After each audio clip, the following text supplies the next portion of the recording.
తెలంగాణలో బీజేపీకి షాక్ తగిలింది. మాజీ ఎమ్మెల్యే కూన శ్రీశైలం గౌడ్ బీజేపీకి బై బై చెప్పి హస్తం గూటికి చేరుకున్నారు. కుత్బుల్లాపూర్లోని తన నివాసంలో కాంగ్రెస్ నేతలతో కూన శ్రీశైలం భేటీ అయ్యారు. సీఎం రేవంత్ ఆదేశాల మేరకు మైనంపల్లి హనుమంతరావు, పట్నం మహేందర్ రెడ్డి, కొలన్ హనుమంతరెడ్డి, భూపతి రెడ్డి ఆయనతో సమావేశమయ్యారు. ఈ క్రమంలోనే కూనను కాంగ్రెస్లోకి ఆహ్వానించగా వారి సమక్షంలోనే పార్టీ కండువా కప్పుకున్నట్లు తెలుస్తోంది. రైట్, ఇదే అంశానికి సంబంధించి మరింత సమాచారాన్ని మా డిప్యూటీ బ్యూరో చీఫ్ సాదిక్ అందిస్తారు. సో సాదిక్, ఇప్పటికే చూసుకుంటే మన సీఎం రేవంత్ రెడ్డి అంటూ కూడా మనం చూస్తున్నాం గేట్లు తెరిచే ఉన్నాయని. అదేవిధంగా ఒక్కలొక్కలుగా ప్రతిపక్ష పార్టీల నుంచి అందరూ కూడా కాంగ్రెస్ పార్టీలో చేరడం కూడా మనం చూస్తున్నాం. అయితే ఇప్పుడు కొత్తగా ఇటు బీజేపీకి సంబంధించి కూడా ఎమ్మెల్యే కూనం శ్రీశైలం గౌడ్ ఆ కాంగ్రెస్లో చేరడం కూడా చూస్తున్నాం. దీన్ని ఎలా చూడొచ్చు అంటారు?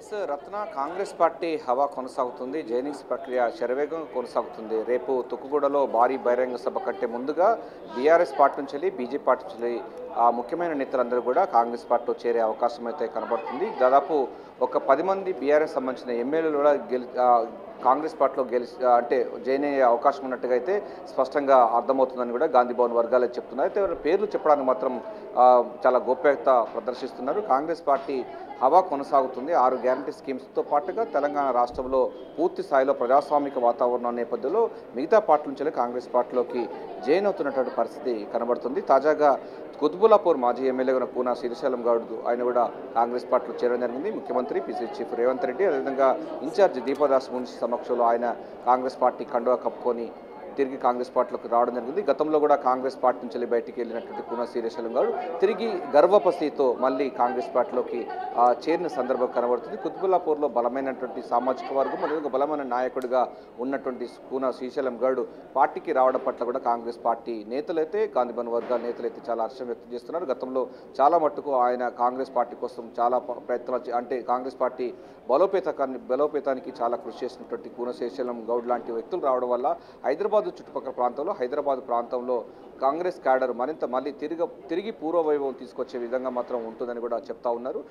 సో ఈరోజు సాయంత్రం కానీ రేపు మార్నింగ్ కానీ పూర్తి స్థాయిలో కూడా కొంతమంది కూడా కాంగ్రెస్ పార్టీలో జాయినింగ్స్ ఉండే అవకాశం ఉన్నట్టుగా అయితే గాంధీభవన్ వర్గాలు చెప్తున్నాయి. రేపు సాయంత్రం 5 గంటలకు తుక్కుగూడలో ఒక భారీ బహిరంగ సభను ఏర్పాటు చేసింది కాంగ్రెస్ పార్టీ. ప్రధానంగా ఈ కార్యక్రమానికి ఏఐసిసి అధ్యక్షులు మల్లికార్జున ఖర్గే, ప్రియాంక గాంధీ, రాహుల్ గాంధీ కూడా రాబోతున్నారు.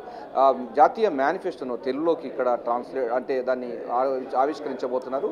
సో కాంగ్రెస్ ప్రభుత్వం వచ్చిన తర్వాత ఏం చేయబోతుందని పైన కూడా ఇప్పటికే తెలంగాణలో 6 గ్యారంటీ స్కీమ్స్ అమలు చేసినటువంటి పార్టీ ప్రభుత్వం ఉంది కనుక అదే తరహాలో జాతీయ స్థాయిలో కూడా పూర్తి స్థాయిలో కూడా ఈ యొక్క పాంచ్ న్యాయ అదేవిధంగా 25 అంశాలను కూడా పూర్తి స్థాయిలో వాటిని ఇంప్లిమెంట్ చేస్తామని కూడా కాంగ్రెస్ పార్టీ ప్రకటించిన నేపథ్యంలో ప్రజలకు అదేవిధంగా మిగతా పార్టీ నేతలందరూ కూడా కాంగ్రెస్ పార్టీ వైపు ర్యాలీ అవుతున్నారు. కాంగ్రెస్ పార్టీలో జాయినింగ్ పర్వం కొనసాగుతుంది. రోజువారీగా చాలా వందల మంది కార్యకర్తలు, నాయకులు అందరూ కూడా బీఆర్ఎస్ పార్టీని వీడి బీజేపీ పార్టీ వీడి కాంగ్రెస్ పార్టీలో చేరుతున్న సందర్భం ఉంది.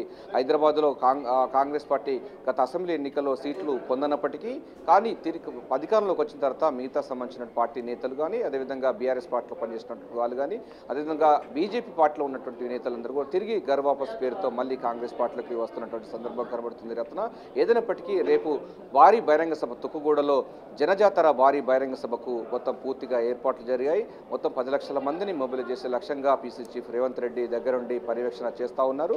సో ఈ కార్యక్రమాన్ని అంతా కొనసాగుతున్నటువంటి పరిస్థితి కనబడుతుంది. చాలా మట్టుకు 6 గ్యారంటీ స్కీమ్స్ అమలు చేస్తున్నటువంటి రేవంత్ రెడ్డి సర్కారు యొక్క ప్రజారంజక ప్రభుత్వాన్ని ఆకర్షితులయ్యే వీళ్ళందరూ కూడా పార్టీలోకి వస్తున్నట్టుగా స్పష్టంగా అర్థమవుతుందని కూడా అయితే చెప్తా ఉన్నారు. పరిస్థితి కనబడుతుంది.